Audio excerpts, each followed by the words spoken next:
Shalom Aleichem mes chers amis.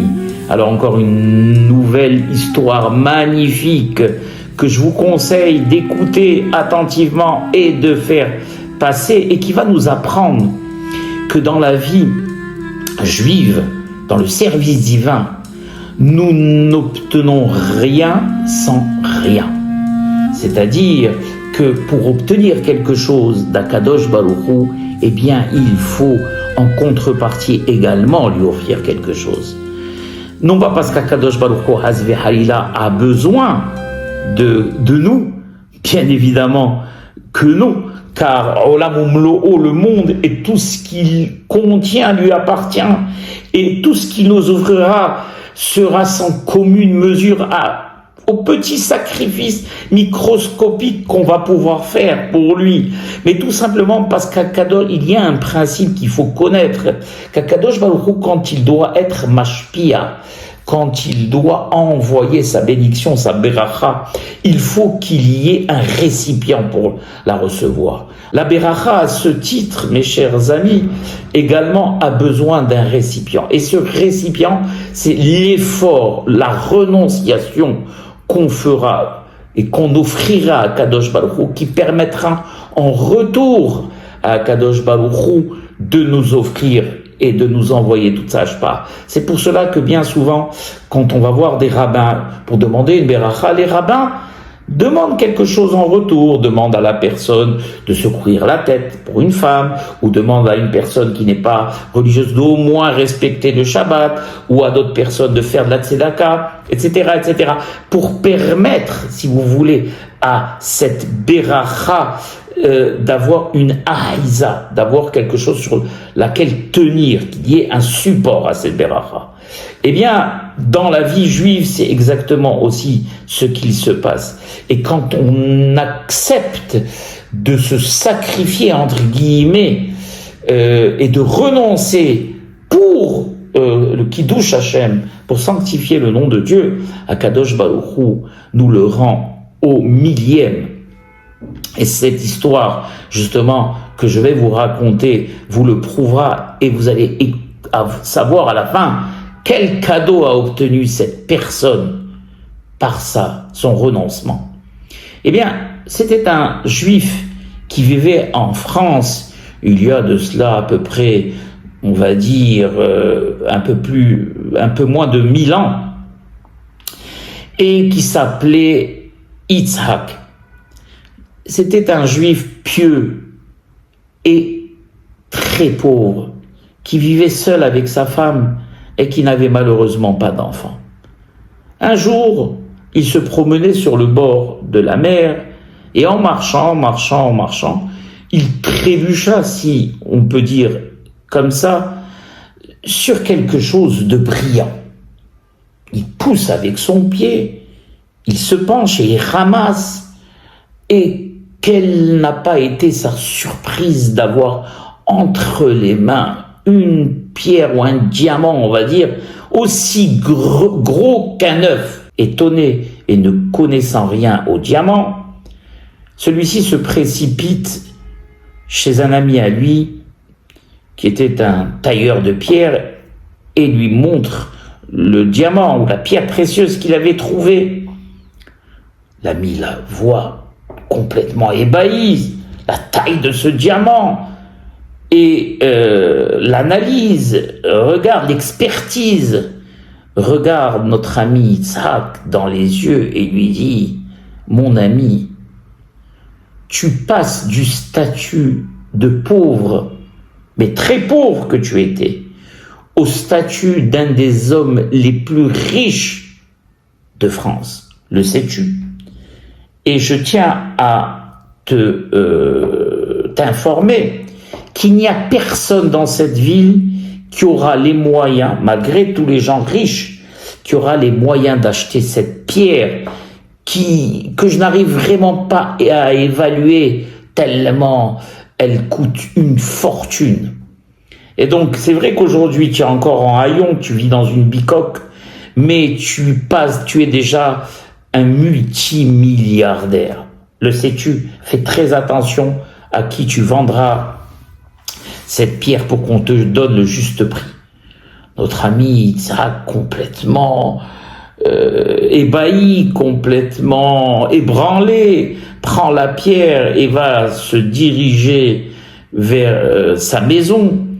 Et malheureusement, vous savez que dans une communauté, surtout juive, on ne peut pas garder un secret. Notre ami va le dire à un autre ami, qui va le dire, le diamantaire bien sûr va le dire à un ami, qui va le dire à un autre ami, et bien sûr la nouvelle s'est répandue partout dans la ville. Notre ami Yitzhak rentre chez lui à la maison, s'enferme et réfléchit à ce qu'il va faire avec ce diamant, ou aller pour le vendre, puisque dans sa vie, personne ne voulait l'acheter. Et comme la rumeur s'était répandue, quelques heures après, on tape à sa porte. Il va ouvrir et il se retrouve devant deux gardes du palais royal, qui le regardent, lui dit « Tu t'appelles bien Isaac ?»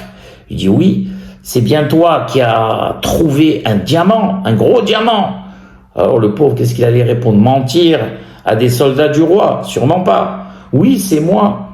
J'y écoute, nous. Sache que notre roi vient de terminer la confection d'une très grande statue. Vous savez, à l'époque, ils étaient encore idolâtres. Et il a fait cette statue il a mis une couronne en diamant et il avait un gros diamant déjà qu'il a utilisé pour l'œil droit de sa statue. Il lui manque un deuxième diamant pour l'œil gauche, mais il n'a pas trouvé dans tous ses trésors un diamant qui correspondrait à la taille grandiose de l'œil de sa statue. Et il est prêt à te payer ce diamant une fortune. Veux-tu le lui vendre?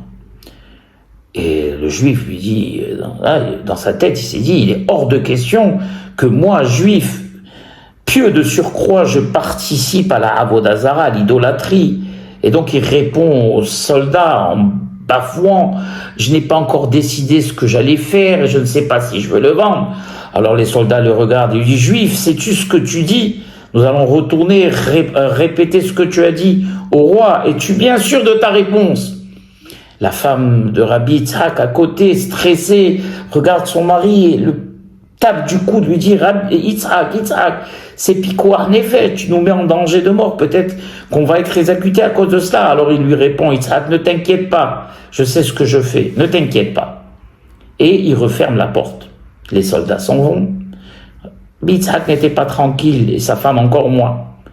2 heures seulement après, on tape encore à la porte, mais ce n'est plus 2 soldats, c'est tout un bataillon qui vient et qui le regarde et qui dit, Isaac, juif, le roi est très énervé par ta réponse. Tu dois absolument lui vendre ta pierre. Alors sa femme, cette fois-ci, sentant vraiment que le danger était imminent, dit à son mari, Isaac, je t'en prie, c'est une question de vie ou de mort. Alors Isaac les regarde et leur dit, de toutes les façons, j'avais décidé de vous la vendre, mais à une seule condition.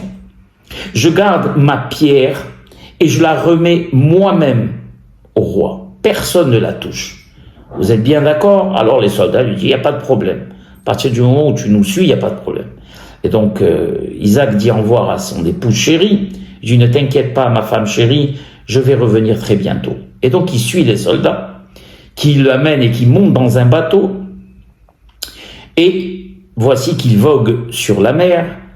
Au milieu du trajet, Rabbi Yitzhak prend le diamant entre les mains, le regarde, tout content, et il appelle un garde. Viens voir, regarde un peu la chance que j'ai, regarde ce que j'ai trouvé. As-tu déjà vu une chose pareille? As-tu déjà vu un diamant pareil? Et le garde en train lui-même, complètement ébahi. Et Rabbi Yitzhak continue à parler, tac, et il jette le diamant à l'eau, et il regarde le soldat, il lui dit, mais qu'as-tu fait? Qu'as-tu fait à cause de toi? Le diamant, c'est toi qui as fait tomber mon diamant à l'eau. Alors, et il se jette par terre, Rabbi Yitzhak, bien sûr, en faisant semblant, et il commence à hurler, à cause de toi, le diamant est tombé à l'eau. Et le soldat lui dit, mais je n'ai rien fait. Et il commence à se disputer. Rabbi Yitzhak crie, regardez ce que ce soldat m'a fait. Il a poussé ma main et le diamant est tombé à l'eau. Où on va retrouver dans un océan maintenant aussi grand ce diamant, et les soldats énervés reconduisent Rabbi Yitzhak sur le rivage, puisqu'ils n'avaient plus besoin de lui, et lui disent « Va-t'en, on n'a plus besoin de toi maintenant ». Après cette mésaventure, Rabbi Yitzhak descend du bateau et il va se diriger vers sa maison. Il était revenu au point de départ, Rabbi Yitzhak.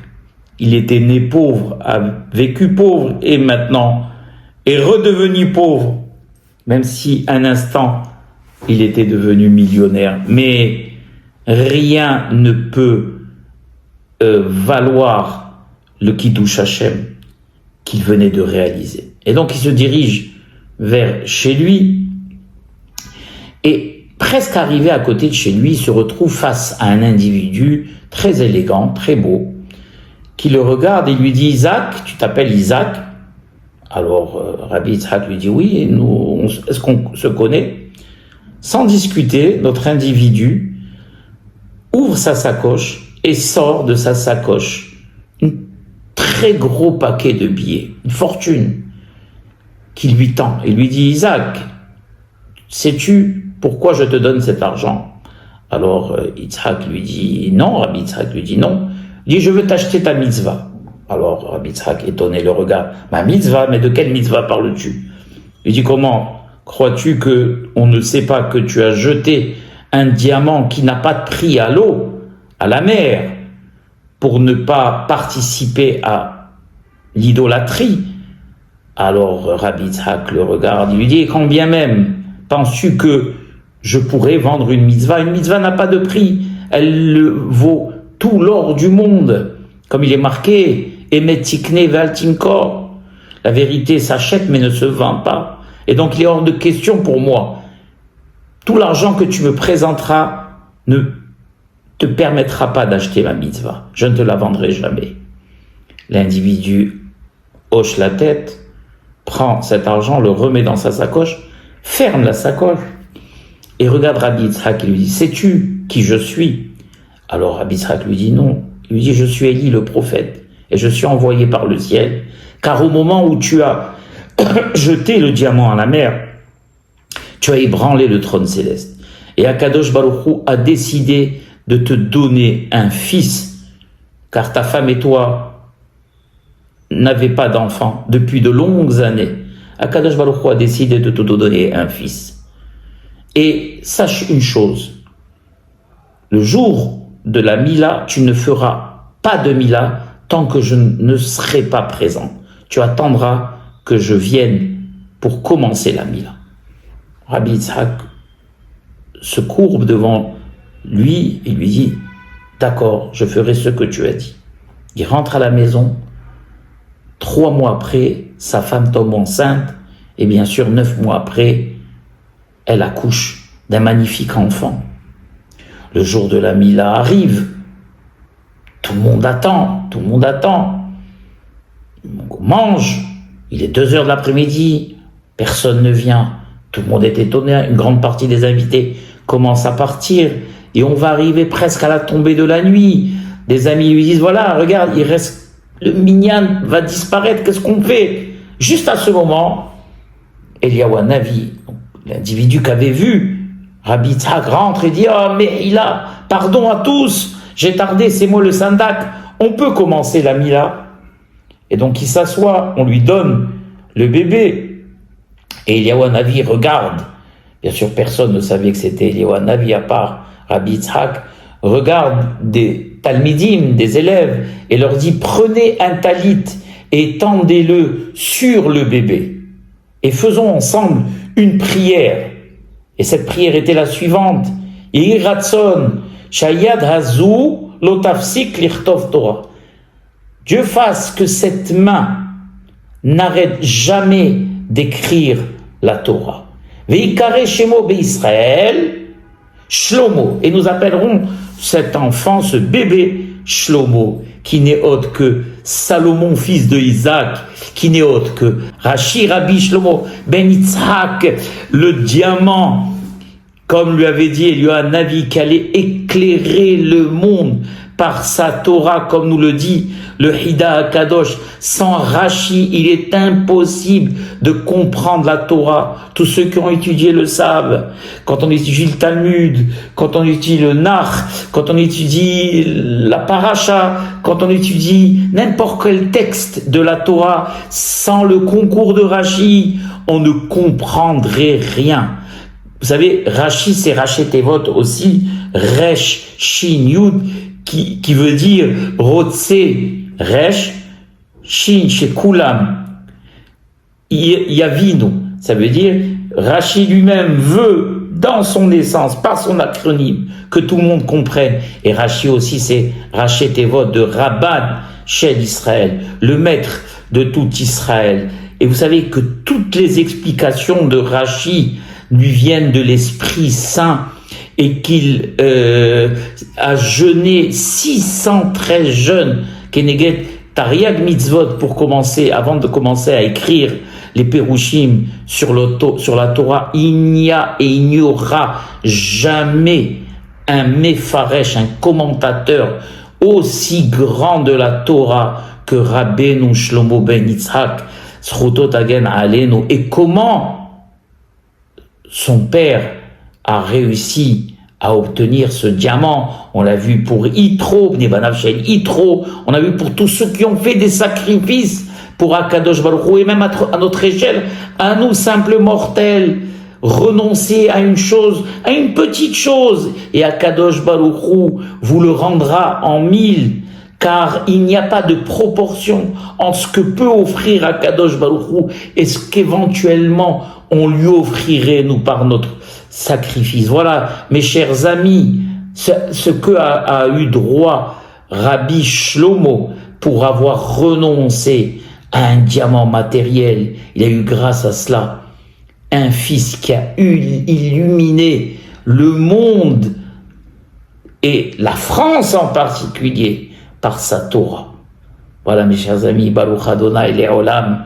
Amen ve Amen.